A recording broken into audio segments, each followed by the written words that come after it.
आज हम सिंगापुर की इसी आर्थिक कामयाबी की कहानी को थोड़ा गहराई से समझने की कोशिश करेंगे।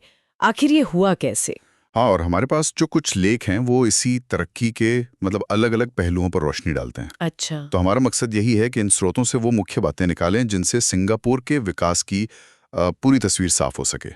कि कैसे ये देश तीसरी दुनिया से पहली दुनिया बना, जैसा कि कहा जाता है। बिल्कुल बिल्कुल, from third world to first. तो फिर चलिए देखते हैं। हम ये समझने की कोशिश करेंगे कि कैसे सिंगापुर ने अपने लोकेशन का फायदा उठाया, ली क्वान यू की लीडरशिप ने क्या रोल निभाया, और हाँ, शिक्षा, इंडस्ट्री और एक साफ सुथरा शासन, इन सब का कितना बड़ा हाथ रहा। शुरुआत लोकेशन से ही करते हैं ना, वो अक्सर पहला पॉइंट होता है। हाँ, सेफ। सिंगापुर की लोकेशन ही देखिए, वो दुनिया के सबसे बिजी शिपिंग रूट्स में से एक पर है। अच्छा। तो 1965 में जब उन्हें आज़ादी मिली, उन्होंने इस चीज़ का भरपूर फायदा उठाया। अपने बंदरगाह को, पोर्ट ऑफ सिंगापुर को एक ग्लोबल ट्रेड हब बना दिया। जो आज भी बहुत बड़ा है शायद। हाँ, आज भी दुनिया के सबसे व्यस्त बंदरगाहों में गिना जाता है। ये सिर्फ एक बंदरगाह नहीं रहा, ये पूरी अर्थव्यवस्था का इंजन बन गया एक तरह से। लेकिन सिर्फ अच्छी लोकेशन से तो काम नहीं चलता, लीडरशिप भी बहुत जरूरी होती है, और ली क्वान यू का नाम तो बार बार आता है। हाँ बिल्कुल, उनका रोल बहुत ही अहम था। 1959 से 1990 तक उन्होंने कुछ चीजों पे बहुत फोकस किया।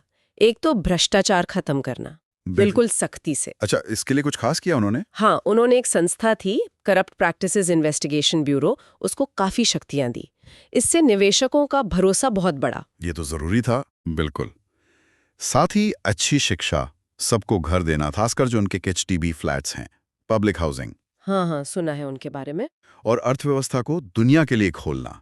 उनका जो थोड़ा सख्त शासन था, उसने राजनीतिक स्थिरता और सामाजिक व्यवस्था पक्की की, जो उस समय विदेशी निवेश खींचने के लिए बहुत जरूरी माना गया। और इसी माहौल में फिर इंडस्ट्री और विदेशी निवेश को भी उन्होंने काफी बढ़ावा दिया होगा। हाँ बिल्कुल, विदेशी कंपनियों को बुलाया गया, फैक्ट्रीज लगाओ यहाँ, खासकर इलेक्ट्रॉनिक्स, पेट्रोकेमिकल्स, फार्मास्यूटिकल्स जैसे नए सेक्टर्स में। अच्छा। इंडस्ट्रियल एरिया बनाए गए, टैक्स में छूट दी गई निवेशकों को। इससे देखिए, रोजगार तो पैदा हुए ही, साथ में नई टेक्नोलॉजी भी आई और देश की एक्सपोर्ट क्षमता बढ़ी। तो इतनी सारी इंडस्ट्रीज चलाने के लिए हुनरमंद लोग भी तो चाहिए। शिक्षा का क्या रोल रहा इस सब में? शिक्षा पर उनका जोर शायद सबसे दूर की सोच वाला कदम था।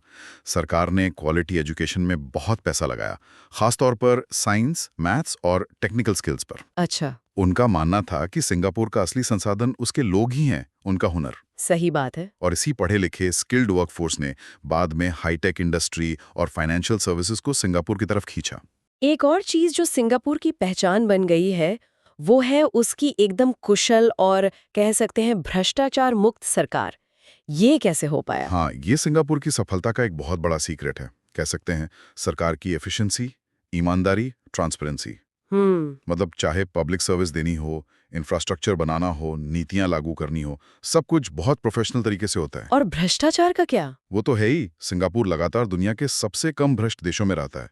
इससे वहां बिजनेस करना आसान होता है और लोगों का सिस्टम पर भरोसा बना रहता है। शुरू में तो फोकस व्यापार और मैन्युफैक्चरिंग पे था, लेकिन लगता है वक्त के साथ अर्थव्यवस्था और भी फैली। हाँ हाँ बिल्कुल, ये भी बहुत जरूरी था कि वो सिर्फ एक ट्रेडिंग पोर्ट या मैन्युफैक्चरिंग हब बनकर ना रह जाएं।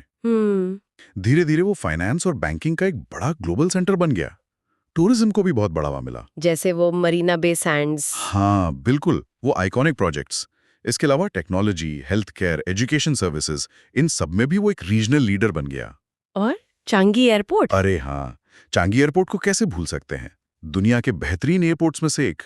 उसने सिंगापुर को ग्लोबल एयर ट्रैफिक का भी एक बड़ा हब बना दिया। तो ये तो हुई आर्थिक तरक्की की बात, लेकिन इसके साथ साथ समाज को भी स्थिर रखना पड़ा होगा। निश्चित रूप से, आर्थिक विकास तभी टिकता है जब समाज में स्थिरता हो। सरकार ने इसमें भी बड़ा रोल निभाया। कैसे? जैसे पब्लिक हाउसिंग योजना, वो एचडीबी फ्लैट्स, लाखों लोगों को सरकार ने सब्सिडाइज्ड रेट पर घर दिए। अच्छा। अच्छी और सस्ती हेल्थ केयर सुविधाएं दी, कानून व्यवस्था को मजबूत रखा। और एक चीज और, सेंट्रल प्रोविडेंट फंड यानी सीपीएफ। हाँ, ये क्या है? ये एक तरह की अनिवार्य बचत योजना है, रिटायरमेंट के लिए, घर खरीदने के लिए, हेल्थ केयर खर्चों के लिए। इसने लोगों को एक फाइनेंशियल सेफ्टी नेट दिया। तो अगर हम इन सब बातों को जोड़कर देखें तो सिंगापुर की कामयाबी कोई रातों रात का जादू नहीं थी। नहीं, बिल्कुल नहीं। ये एक सोची समझी रणनीति थी जिसमें मजबूत लीडरशिप, सही प्लानिंग, शिक्षा पर पैसा लगाना, ईमानदार और कुशल सरकार, अर्थव्यवस्था को समय के साथ बदलना और सामाजिक स्थिरता, इन सब का रोल था। बिल्कुल सही समझा। ये कहानी यही दिखाती है कि अगर इरादा पक्का हो, विजन क्लियर हो और लगातार मेहनत की जाए तो कम संसाधनों के बावजूद भी कोई देश कितनी जबरदस्त आर्थिक तरक्की कर सकता है। ये सोचने वाली बात है कि सिंगापुर का मॉडल शायद पूरी तरह से कहीं और कॉपी नहीं किया जा सकता। हर देश के अपने हालात होते हैं ना। हाँ, ये बात तो है। फिर भी अगर आज किसी विकासशील देश को सिंगापुर की कहानी से कोई एक चीज सीखनी हो तो वो सबसे जरूरी या सबसे प्रेरणादायक सीख क्या हो सकती है आपके ख्याल से?